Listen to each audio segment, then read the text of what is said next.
Good morning, Nico. Good morning, Karolina. Good morning, everyone. Yeah, I was having a few issues there as well, so I thought it might be my Christmas in my house because I've watched the first commercial of Coca-Cola and the lorry trucks, and I bought myself a Christmas tree. So it's festive season starting, so the kids are very excited. So yeah, it's that fun and games. You bribe your children now for Christmas and the presents they're going to get. So yeah, all good though. Awesome, sounds nice. Where are you now, Rory? In Malta or in London? Where are No, you? I'm back at home, back in London. I was quite. You know, when you're very excited to go to these events, and by all means, Betting on Sport did a really good job in the States, but you also quite like to come home and sleep in your own bed. So it's quite nice to be home back in the UK. I think Pierre and Martin are still out in Barcelona, so there's a conference fatigue is probably setting in for them. But yeah, back at home in the UK, so we've got nice crisp weather today, so it's all good. Normally it's raining, so but it's all right here today. How about you?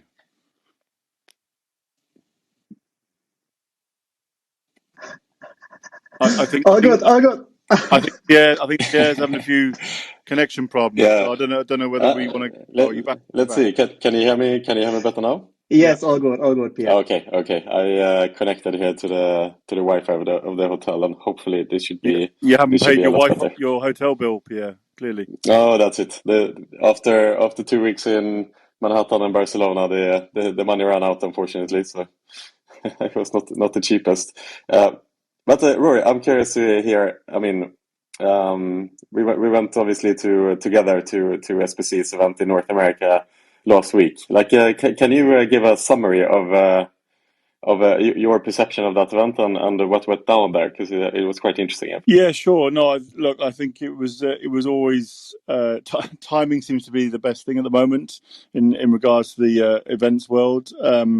I think SBC got the timing just right in terms of the Omicron virus just starting off before they went. But actually, do you know what? Because of G2E and the skepticism around G2E at the time, I think they benefited from the influx of a lot of people wanting to meet old friends, meet new clients, and I have to say it was a very good event, and the content was exceptional as well.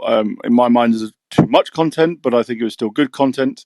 A lot of really interesting talks, a lot of interesting topics. Met some really interesting people, and I think it just goes to show that the US market is definitely one that everyone wants to get to know about, get in now before it really takes off. So the exhibitors, the floor space there was good. Met a few existing exhibitors as well as new ones. So yeah, generally all round, I think everyone had a good time. It was good to just get to see everyone. I think so. Lots of new people. My side was a lot of new people that I hadn't met before. So I don't know whether that was because we've had 2 years of not being able to go to the States and not actually get to know people like you would normally do every year. But there's certainly a lot of new people that I met over in the States, which I suppose is a good thing because that obviously means there's a lot of new entrepreneurs and new businesses setting themselves up for the opportunity out there. So yeah, generally a really good show. Very pleased that we went and got to meet everyone. Yeah, I think it's interesting now when the shows are back after a year and a half of hiatus to see the differences, especially in the States, because in a year and a half since the pandemic has begun, obviously the American market has grown exponentially.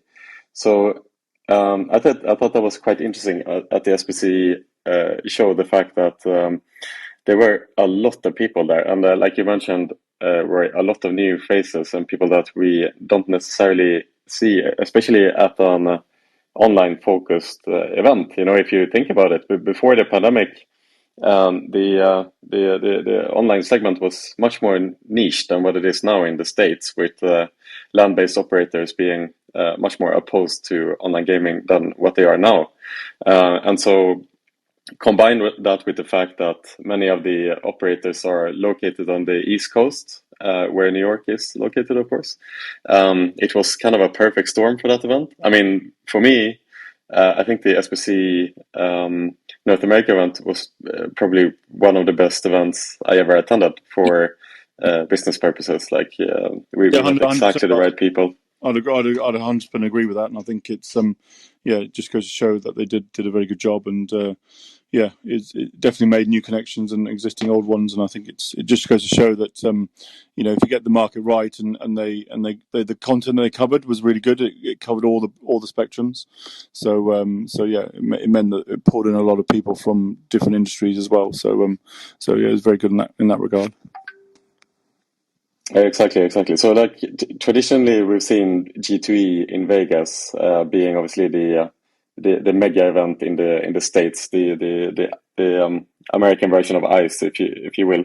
But other than that, especially on the online front, there hasn't really been much of an offering on the conference front. But now obviously we'll see a lot of new conferences popping up, and because of the new liquidity with a lot more professionals in the space in the US, it makes sense that there are new shows popping up, and obviously SBC took the pole position, and I think that next year when they do the event, they have the possibility to make it twice as big, considering the feedback that they had. So just kudos to SBC, like hats off, credit where credit is due. It was really, really good, and I'm sorry, Karolina, to give you even more FOMO, but yeah, it was pretty good event. But at least you didn't have to spend exorbitant amount of money on having breakfast in Manhattan, which is an experience in its own right. It hurts. It hurts to be there a week. I'll tell you that. No, fair enough. I had a FOMO both about WGS and New York because I was going to go to both. But there's two things. One is I prioritize family this time around because UK does have this unclear sort of travel policy right now with possibly 3 days quarantine. So I didn't want to risk it because we went to Lapland here in the UK with my son yesterday, and it was super important for him that I don't miss it.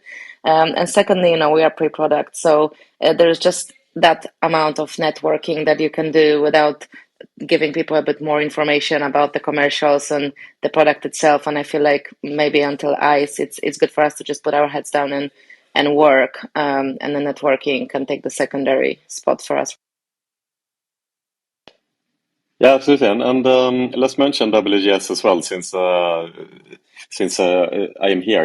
I'm still in my room in Barcelona. I'm checking out in a couple of hours, and I don't know if you can kind of hear it on my voice, but it's been a couple of very long days here, and I guess in combination with the fact that I left from New York directly to Barcelona, and then the conference started the next day, so there was kind of no time to adjust for jet lag and so on, even though jet lag is just a myth, FYI.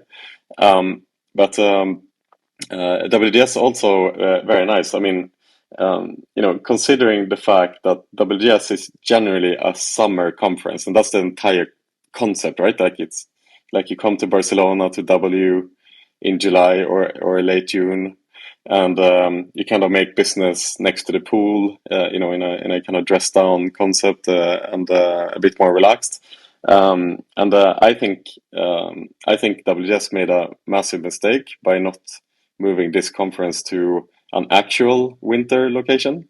Like, I think that would have been pretty cool. Like, go to Austria or something, or maybe not Austria right now, considering the restrictions, but a winter country with some mountains and some slopes. I think that would have been super cool for this concept. But nonetheless, they managed to attract, I think, 300 delegates to Barcelona. I think usually they are around 400, so it's not that big of a difference. And the event was quite vibrant here as well. Lots of networking, and some good people here. But I think the sentiment was a little bit that, it was a little bit more flat than a usual WGS. I think, even though it was my first one here, so I can't really compare the two, other than what people tell me, because I'm quite curious. So I ask a lot of people here, of course, to do our own market research for our own events, so to say. But nonetheless, even though with 300 delegates, they still had 4 different conference rooms. So what ended up happening is that, with 4 conference rooms, 4 different tracks, and only 300 people, most of the most of the panels were not that well attended, let's say. But nonetheless, as you can again hear by my hoarse voice, we still managed to have a good time, and our friend here from the Clubhouse chat, Daniel Gratzner, was here, so he took us out for dinner yesterday to his restaurant, and we did a panel together as well, and so on. So I think now at the end of it, it's been a bit of a hectic season for conferences in general this autumn, because everything was kind of pushed to autumn. So I think everyone is now glad to go back and take Christmas holidays. Although I know that there is the SPC awards next week as well. Are you going to that, Karolina, by any chance? I am indeed. Very nice. Yeah, looking forward to hear an update on that front as well.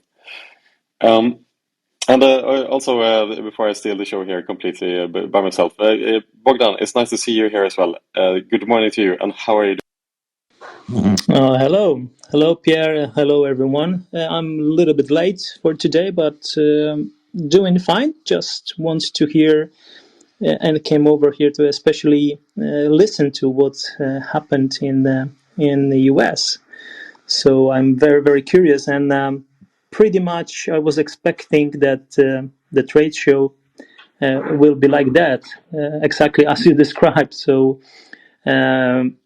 more brick and mortar, honestly speaking, focus rather than online, because still online is something pretty fresh in the States. So I was kind of expecting this, but monitoring and looking very much forward to see what's going to happen in the US market, and really looking forward to the changes which I think are imminent, and the next step after sports betting being open in so many states, to finally see that online casino will find the way, because that will be a real deal breaker out there. And as for the conferences and the trade shows, yeah, they were. I mean, autumn is pretty packed. So I think now, when everyone has been so happy to see some old faces, friends, and shake hands with new potential customers, I'm pretty much sure that they are happy that they are coming back home and get some time to rest, charge the batteries, and spend the time during the Christmas with the loved ones. So that's what I'm also looking forward to. Brilliant, Bogdan. Family first, that's how it is. So what do you say, Nico? Shall we jump into the interesting movements and dynamics that we've had in the last week of the iGaming industry? I know you've been hard at work here to compile a couple of interesting points that we have seen in the industry in the last couple of days. So what do you say, Nico? What's on the agenda today? Yeah, first of all, even if we have like long days, short nights, it all starts with a decent breakfast. And I'm still a little bit jealous about your eggs Benedict, which you kindly ordered at the breakfast room at the W Hotel. So looking nice. And as we're here sitting together in this cozy room, yeah, just talk about the latest and greatest of our industry. And as we already did for a couple of weeks now, I would just give some headlines, and then we will just zoom into some topics. So the Deutsche Sportwettenverband, which is the German gambling authority from the operator side, they have two new members of BildBet and Sportwetten.de. So whenever a company gets the license in Germany, they become member of the German Sports Betting Association, as said, which is representing the operator side. Another topic, Playtech. They put a make or break deadline to the JKO deal. As we already pointed out, Aristocrat, they are in the bidding process to actually take over Playtech. There are 2.7 billion pounds on the line as a prize. and these JKO, the former Formula One team owner, Eddie Jordan, is a member. As of now, they have to hand in their official offer to take over Playtech as well by end of today or tomorrow. Then Colossus Bets, they are suing DraftKings of intellectual property infringement of a cash out product in the United States. So within the United States, it's a little bit different, because each and everyone can actually take an IP, intellectual property of something they invented. You don't need to be the first to actually offer this one. You just need to be the first to actually hold the patent on something. So Colossus Bet, and shout out to Bernard Marinelli, again, who's a very, very smart guy. They just hold the patent for the cash out in the US, and obviously DraftKings is violating, or possibly has violated, this IP as well. Heading over to a gaming market, which is quite new, it's India. So in India, the Mr. President calls out on government to bring out a nationwide online gaming laws. So for India, we are speaking as of now of 43 million active players, and there are no gaming laws. 43 million players compared to the overall inhabitants of India doesn't sound that big, because they have at least 1.4 billion, but 43 million players is all Spain. So just think about Pierre sitting at his room at the W, and each and every face he will see as soon as he just heads over to the airport is an active player. So insane numbers. And now we're heading over to the US, as sports betting in Ohio will become reality. So the news have gone through the roof within this week. First of all, released by Monday this week, it was just sports betting bill about to being handled in the chambers, and by yesterday, the Ohio sports betting bill has already passed the legislator and is now heading towards the governor's desk. If you're not familiar with the GDP or the market size of Ohio, Ohio is nearly as big as overall Turkey. To give you some insights, there will be at least 25 licenses, online licenses, being given out for online, and 40 for retail, which sums up to 65 licenses. And with respect to taxation, the taxation in Ohio will be 10% on revenue. So if you just compare the 51%, which will be taken by the New York tax government, makes Ohio with the 10% quite an attractive market. But I'm pretty sure we will just zoom in on this topic a little bit. So Pierre, if you want to take over, you're more than welcome. Thank you, Nico. I mean, you already pointed out some of the most interesting facts here about Ohio, but it's obviously expected to be a massive revenue-generating state for the sports betting sector. And as you pointed out here, I just want to repeat this, but the taxation is only 10%, which is great as well from an operator point of view. And another point as well is that when will the market go live? And the answer to that is latest on January 2023. So latest in 1 year from now. But the opportunity is there to go live earlier as well. And this bill has massive support in the House. So it was voted 31 yeses and only one person who was against, basically, to vote this bill through in the House Senate. So it's expected to be a great opportunity for the online gaming world. Of course, Ohio has 11.7 million people. So if you want to, you can compare the GDP to the same as Turkey, which we all know is a lucrative market. But in the amount of people, it's more people than entire country of Sweden, which is quite interesting as well. So obviously, great opportunity, and it's finally moving forward. I know that I don't know exactly the dynamics perfectly, but I know that the sports betting bill was held up for quite a number of months. There was negotiation taking place in how many skins certain operators would be able to apply for, but that is now settled, and the bill is now moving forward. So those are the comments that I have. I don't know if anyone else in the panel would like to chime in on this topic as well. Yeah, as you already mentioned, it was a long walk to actually hand in the bill HB 29, but in the end, it just took them 10 minutes to actually decide on whether to move on or not.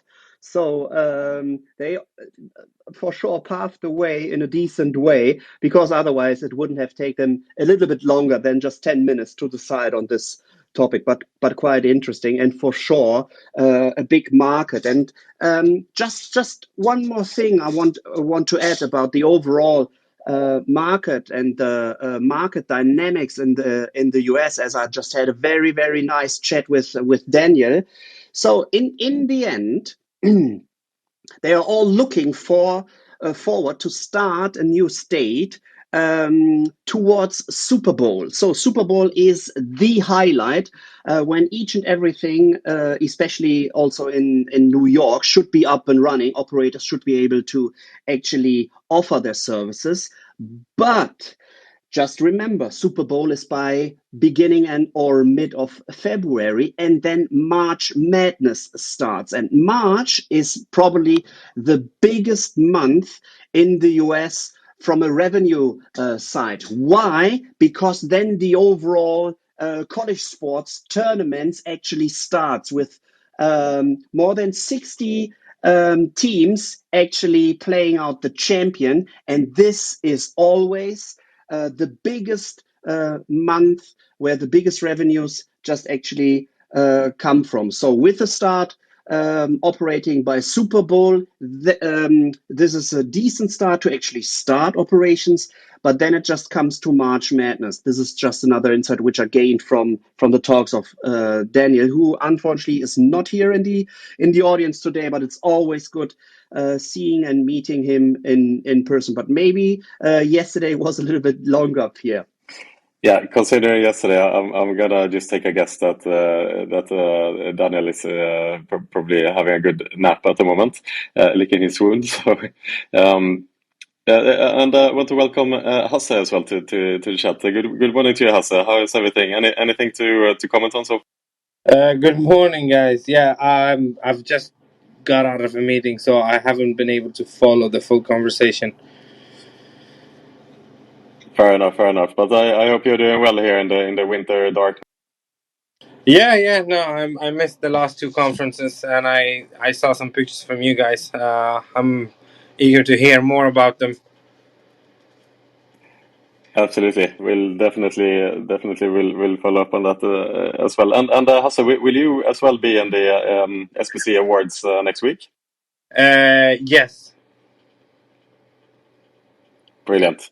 Yeah, that's good to hear, Hasse. So Karolina and Hasse, you'll both be there, and yeah, perhaps you can say hi to each other and have a nice little conversation around the latest and greatest of the industry. But until then, Nico, back to you again. Anything else to comment on the Ohio, or shall we move on to the next? So we can already move on to the next topic, as Hard Rock takes their sportsbook offline in Florida after a court ruling. So the official ruling has already been decided, I think, last week or the week before last week, while Hard Rock did not yet stop their operations in Florida, but with all active bets for events before 11 a.m. on 4th of December, they will be settled, but no further bets will be taken by Hard Rock. So Florida, as of now, is off. Unfortunately, Katie is not in the audience as well. Maybe she would have giving us some insights. Last time she was a little bit short-handed, but as of now, Hard Rock is offline in Florida, and this is for sure another interesting topic, as Florida is one of the big four states in the United States, and we will for sure see some legislation in this state as well. Pierre? Yeah, so to give some context here, Nico, because what is happening is obviously very interesting, and how this all plays out is going to be a big moment in the US sports betting story, so to say. And as you pointed out here, Nico, the Hard Rock was taken offline. But to give some context here, what happened? Why are they taken offline, and why is that good for the industry? First of all. So, as some of you might know, the Florida went online with sports betting just a couple of months ago, but through a monopoly of sorts, through the Seminoles tribe, an Indian tribe in Florida, that went live together with Hard Rock on more or less a monopoly basis. Now, there was a consortium of operators, including FanDuel, DraftKings, and others, who basically put together a lobbying fund of $20 million to overturn this monopoly. And through these lobbyist efforts, basically, they managed to kind of overturn this ruling in order to let's say start over the process of legalizing sports betting in Florida. So the expectation now is that more license holders will be allowed in the Florida state, and it will eventually go live again with more operators on board. Right, so that is the expectation for Florida, and that is why this move is a positive move for the industry at large.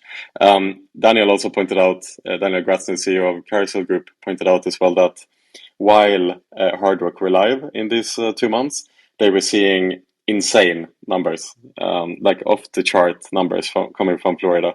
So again, it goes to show that this market can become one of, if not the biggest market that will currently be live in the United States. So those are some of the thoughts that I had, Nico. Not sure if anyone else wants to chime in.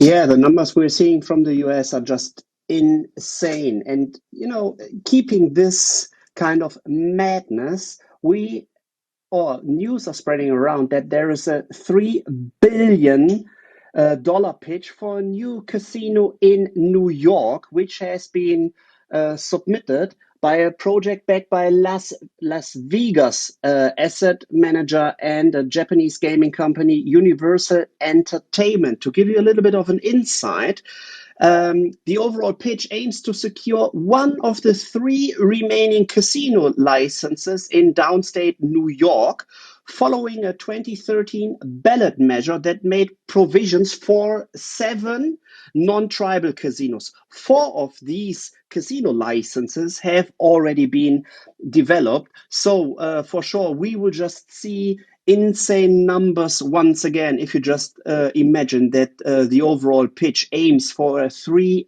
billion casino in New York. And I'm pretty sure we will talk about this even a little bit more in detail as well by you, Pierre.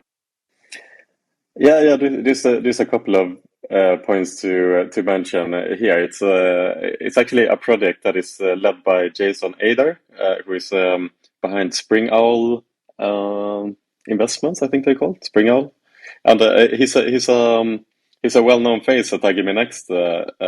He was guesting some of our panels here earlier in the year, and a major US-facing iGaming and land-based gambling investors, one of the biggest investors of the entire industry, essentially. And I don't know what this even means, but they are planning a landing pad for flying cars. I don't know what that means, but that is what's in the press release, and I guess we'll see. Let's say that it's a very forward-thinking move, and maybe it's alluding to a future where we finally have flying cars. Who knows? But another interesting fact about this upcoming casino that Jason Ader is hoping to get approved is the fact that they will have the world's largest cryptocurrency trading floor. And so not only will it be a casino, but it's also be a cryptocurrency trading floor.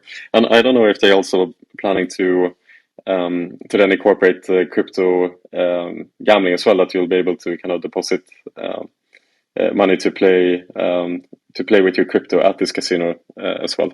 He's aiming to have this located in Manhattan, but it's the location is not yet set, so it's still quite early stages in this casino. But nonetheless, New York is marching on. The online gambling industry and land-based gambling industry is definitely moving forward. So I'm really curious to see if they'll be able to secure this license, because again, Jason Ader is very intertwined with the online gambling world. So by the looks of it, if he would launch this massive casino, then we'll for sure see some interesting forward-thinking moves on the technology front.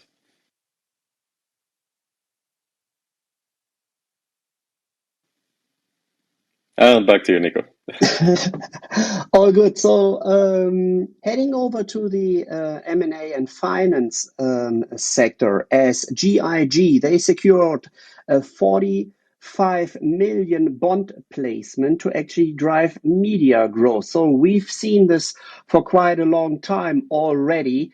Industry leaders or industry operators actually, putting money into their pockets to actually drive M&A activities, which Perimatch Tech already did with acquiring Mr. Fish and Poker Match as well. So this is also another thing where we just see bigger operators just eating smaller fish, which Perimatch Tech already did with Mr. Fish and Poker Match acquisition. Then a very interesting thing we've also seen in the United States, as industry veterans launched a real money gaming SPAC on NASDAQ, raising 200 million. And if we just take a look at who is actually behind this. So this has been set up by Bullpen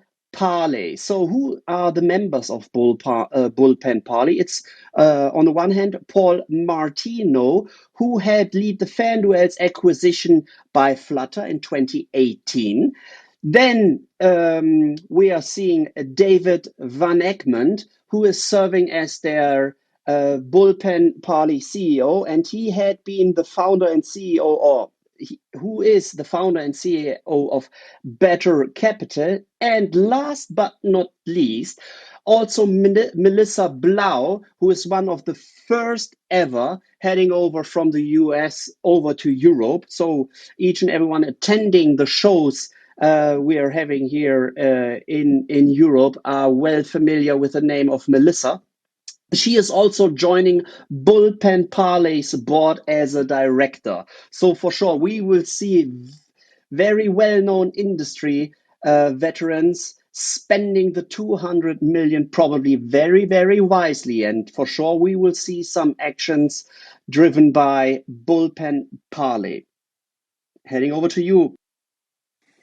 Yeah, this is actually a topic I haven't really looked into that much, Nico. And as you're saying, it's a SPAC adventure, so we don't know yet what they are going to invest in. But just to clarify, I think we are hearing this expression SPAC left, right, and center, and not everyone is maybe familiar what a SPAC is. And we kind of take this for granted sometimes. But I'm definitely not the best person to explain the definition of SPAC, but I'm going to give it a shot anyway.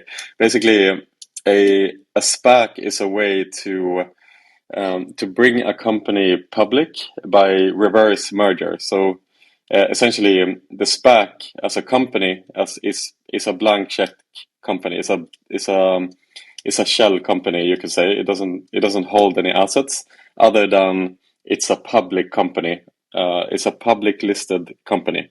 And what it does is it raises money from investors. So any retail investor, any professional investor can buy shares in the SPAC, just like you would buy shares in any other company, and with the expectation that the SPAC will buy another company.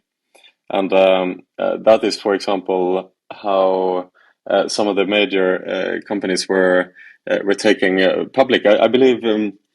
Am I saying this wrong, Nico? If Sportsradar was a SPAC? Maybe I'm butchering this. I'm not sure exactly. Do you remember? Yeah. Sportradar, they were intended, or they had an offer to actually become part of a SPAC, and then they were valued with, if I'm not mistaken, 10 or 12 $billion, but they went public on their own, had their own IPO when Carsten Curl was fist bumping Michael Jordan when they were hitting the Nasdaq bell. And if I'm not mistaken, their IPO was valued 25 or 30 billion dollars. So they they outperformed the initial SPAC offer quite a little bit by 250-300%. Of course. Yes, good memory, Nico. Do you have any examples on the top of mind? Any iGaming companies that were taken public via SPAC? For some reason, my memory is failing me today. I don't know for sure, but there are rumors going around that Golden Nugget was intended to be taking public by a SPAC, if I'm not mistaken. So the billionaire businessman Tilman Fertitta is attempting, the owner of Golden Nugget, to pull out of a 8.6 billion blank check to take Fertitta Entertainment as part of a SPAC, which is set up by Fast Acquisition Corp as well. And this is one of the rumors which is going around in our industry, as numbers are just very, very huge. Do we want to zoom in into that topic, Golden Nugget and the SPAC? Yeah, I think the only thing that I can point out on that SPAC is, as you pointed out here, is a SPAC that was about to happen, but the Fertitta brothers here, owners of Golden Nuggets, are now similarly they want to pull out of this deal. And when we mentioned Golden Nugget here, and then the question comes up: wasn't Golden Nugget acquired by DraftKings a couple of months ago? Well. Of the Golden Nugget group that was acquired by DraftKings, and even though this SPAC is seemingly falling apart, it's a bit like shareholders have been reassured that this acquisition by DraftKings of the online part of Golden Nugget is still moving ahead. So it's moving ahead as planned, and that is a $1.5 billion acquisition that is taking place, so that is unaffected, whereas the group is valued at 8.6 billion according to this SPAC. But that's the information I have, Nico. Oh, and I realized now as well that DraftKings was a SPAC, of course. DraftKings was taken public via a SPAC merger together with SB Tech. So that's one example of a SPAC. But yes, Nico, back to you. Yeah, heading over to some interesting further news. B2Bet, which is the Aspire Global Sportbook platform, they made their debut in the Polish market by launching a partnership with the local operator BestBet24. So BestBet24, they have an extensive network of 80 retail betting outlets, and as well, of course, as online and mobile based wagering services. So as of now, B2Bet is already live in the Polish market as well. Maybe Bogdan wants to give us some insight on this topic, or Karolina. Well, yeah, actually, yes, that's true. They enter it, but I think that's just the announced information publicly that they are stepping in.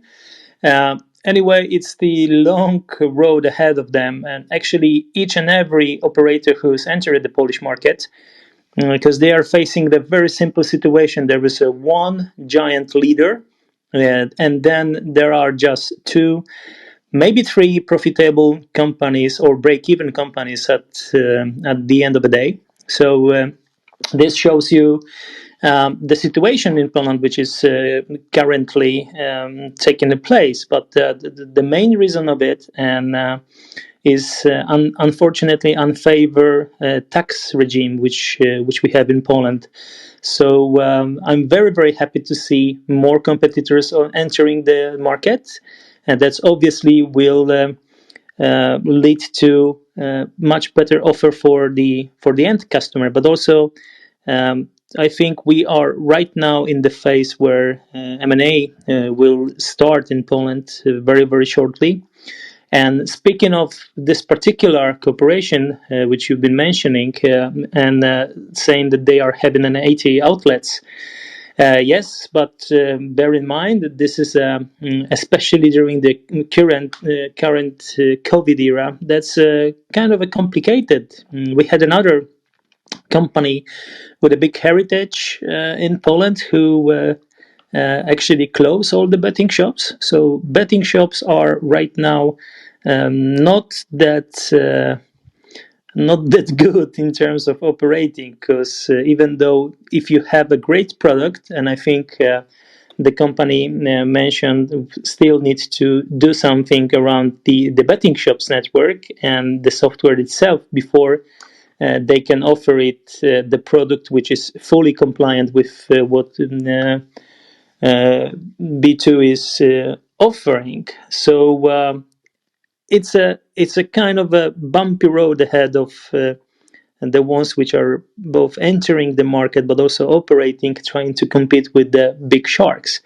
I'm really, really looking forward into introducing the GGR type of taxation in Poland, because right now we have this very unfavored one where actually punters are somehow punished of paying 12% turnover tax when they place each and every bet, plus additional taxes which they need to pay once they win over.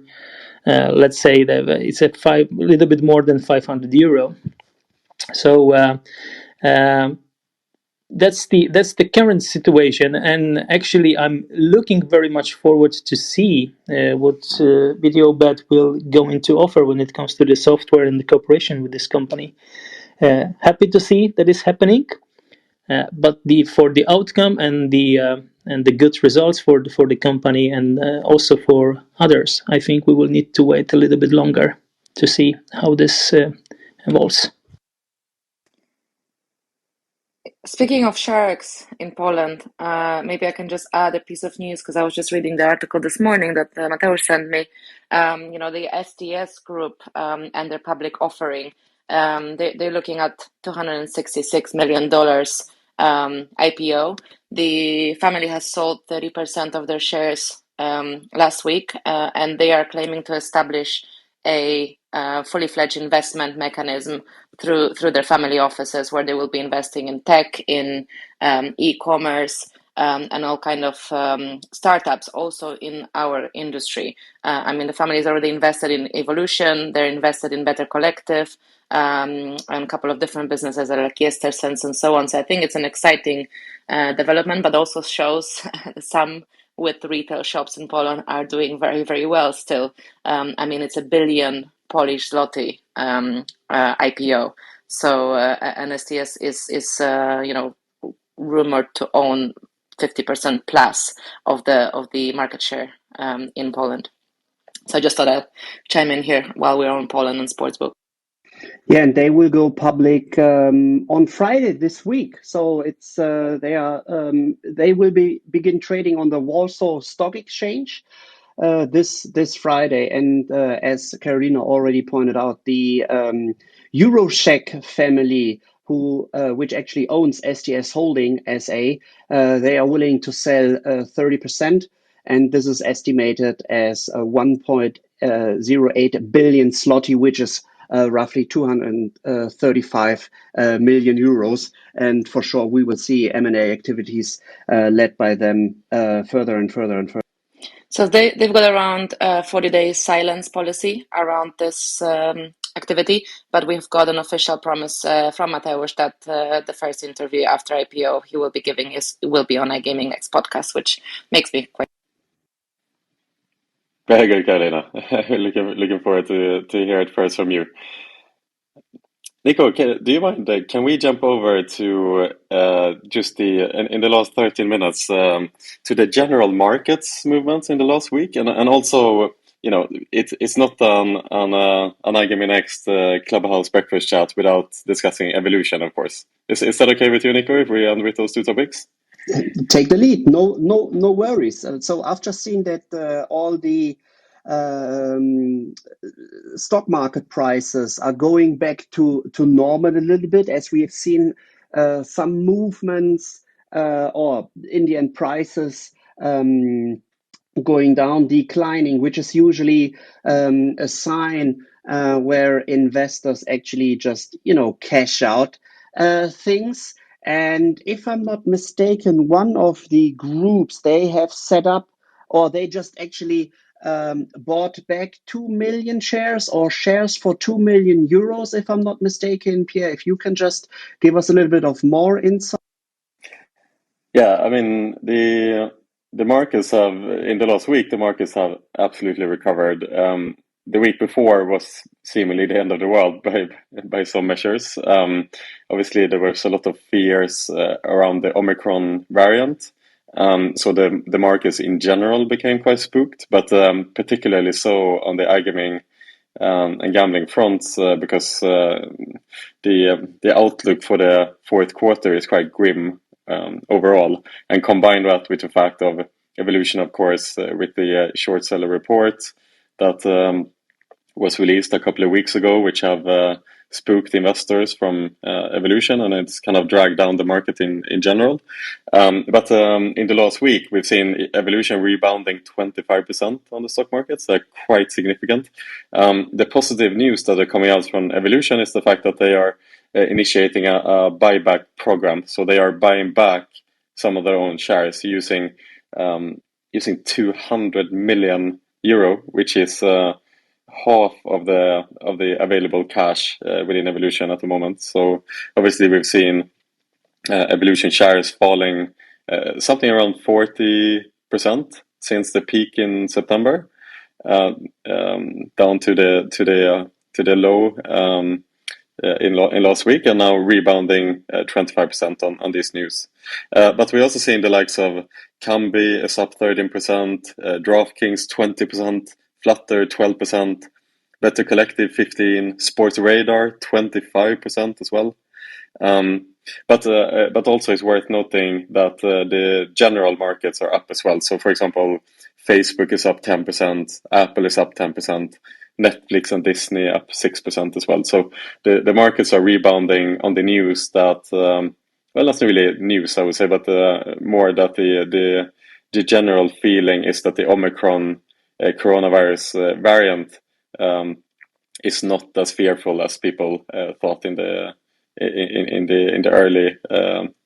early days when this variant started spreading.